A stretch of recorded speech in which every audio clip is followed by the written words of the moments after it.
हरिशिव उदासीन आश्रम सनातन मंदिर में श्री पुरुषोत्तम मास महात्म्य कथा शुक्रवार को संपन्न हुई, जिसमें कथा का वाचन और प्रवचन करते हुए व्यासपीठ से कथा प्रवक्ता स्वामी योगेश्वरानंद महाराज ने बताया कि सनातन धर्म के अनुसार गृहस्थ को प्रतिदिन 5 महायज्ञ करना चाहिए। ब्रह्म यज्ञ, देव यज्ञ, पितृयज्ञ, वैष्णव यज्ञ और अतिथि यज्ञ। पुरुषोत्तम मास में इन 5 यज्ञों को अवश्य करना चाहिए। सन्यासी और ब्रह्मचारी को प्रतिदिन भोजन कराना भी गृहस्थ का धर्म है। स्त्री धर्म का निरूपण करते हुए शास्त्रों में यह बताया गया है कि माता पिता और समाज ने जिस पुरुष के साथ वैदिक रीति से विवाह कर दिया हो, उसी के साथ पारस्परिक प्रीति रखते हुए समग्र जीवन को तपोमय बनाकर अंत में भगवत प्राप्ति का प्रयास करना चाहिए। आरती एवं हवन के दौरान अनुयायी धन्नालाल माली, प्रकाश मूलचंदानी, लक्ष्मण दौलतानी, चंद्र जेठानंद, लाल चंदानी सहित ट्रस्टी पदाधिकारी उपस्थित रहे।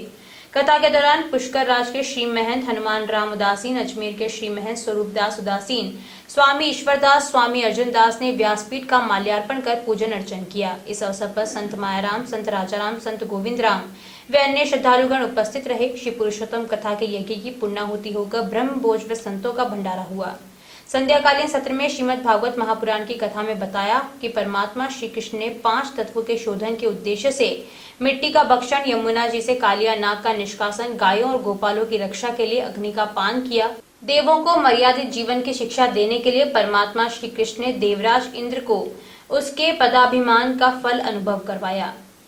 कथा पश्चात आरती में स्वर्णकार सोनी समाज के अवसर पर समाज के नगर अध्यक्ष कैलाश बेनाथिया, नगर मंत्री कंवर लाल खजवानिया, नगर कोषाध्यक्ष अरुण डसानिया, लादूलाल डसानिया, मन्नालाल भरावा, चंद्र प्रकाश रुनवाल व अन्य ने उपस्थित होकर व्यासपीठ का पूजन अर्चन कर आशीर्वाद प्राप्त किया। महामंडलेश्वर स्वामी हंसराम उदासीन ने अपने आशीर्वचन में कहा कि जो भी भोजन पकाया जाए उससे पहले ईश्वर को अर्पित करने से वह भोग प्रसाद बन जाता है। ईश्वर का भोग ग्रहण करने से न केवल मनुष्य की क्षुधा शांत होती है, अपितु मानसिक शांति भी प्राप्त होती है।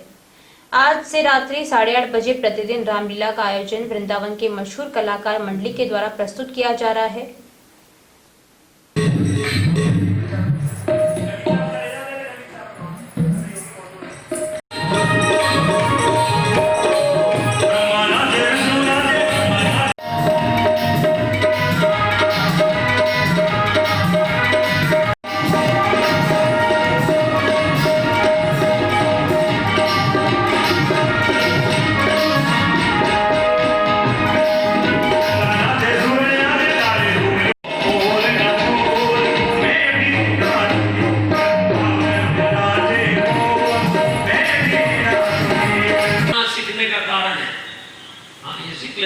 कभी भी इसको व्यर्थ मत लेना कि महाराज श्री ने बोल दिया।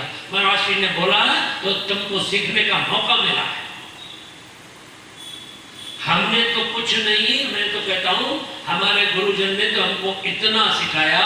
जब मैं क्लास में पढ़ता था, मेरे को विदेश ले गए पहली बार 75 में, तो मेरी विद्या पढ़ाई स्कूल को बोला नहीं कोई जरूरत नहीं है, तेरे को यही सब कुछ पढ़े लिखे तेरे यहाँ नौकरी करेंगे। आज बाबा जी की कृपा से खूब आनंद हो रहा है। हमको अपने सानिध्य में चरणों में बिठा के पढ़ाया, उनकी आज्ञा थी। तो हम लोगों को प्रजापीठ से जो भी हो ना, किसी को मन में खिन्न भिन्न नहीं होना चाहिए, न व्यर्थ लेना चाहिए।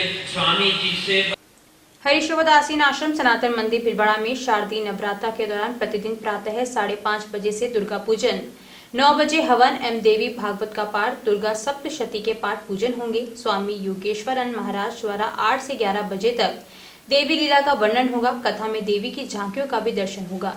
16 अक्टूबर को 1 माह से चल रही श्री पुरुषोत्तम महात्म्य कथा सानंद संपूर्ण हुई। श्रीमद् भागवत कथा का व्याख्यान 31 अक्टूबर बाबा शेवाराम साहब जी की जन्मतिथि शरद पूर्णिमा तक अनवरत जारी रहेगा। मंडल पूजा, रुद्राभिषेक, हवन यज्ञ, विभिन्न स्तोत्रों के पाठ, श्रीमद् भागवत मूल पाठ का वाचन भी प्रतिदिन विद्वान ब्राह्मणों के द्वारा किया जा रहा है। महामंडलेश्वर स्वामी उदासीन ने बताया कि कोरोना काल से आश्रम के द्वारा अनवरत विविध धार्मिक कार्य, अनुष्ठान, हवन यज्ञ आदि हो रहे हैं।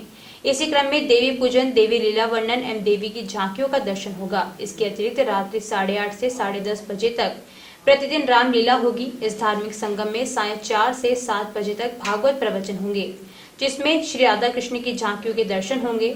16 अक्टूबर से प्रतिदिन रात्रि 8:30 से 10:30 बजे तक वृंदावन के प्रसिद्ध कलाकारों के द्वारा भिलवाड़ा में पहली बार रामलीला का भी आयोजन किया जा रहा है। इसके अतिरिक्त आगामी दिनों में रासलीला का भी आयोजन होगा। इन सभी कार्यक्रमों का फेसबुक, सोशल एवं इलेक्ट्रॉनिक मीडिया के माध्यम से प्रसारण किया जा रहा है। सभी भक्तगणों से भीलवाड़ा में धारा 144 होने एवं कोरोना के चलते प्रशासन एवं सरकारी गाइडलाइन की पालना करने की अपील की गई। इन सभी कार्यक्रमों का सीधा प्रसारण 31 अक्टूबर तक लोक भक्ति चैनल पर प्रतिदिन प्रसारित होगा, अतः इसका लाभ लेना न भूलें।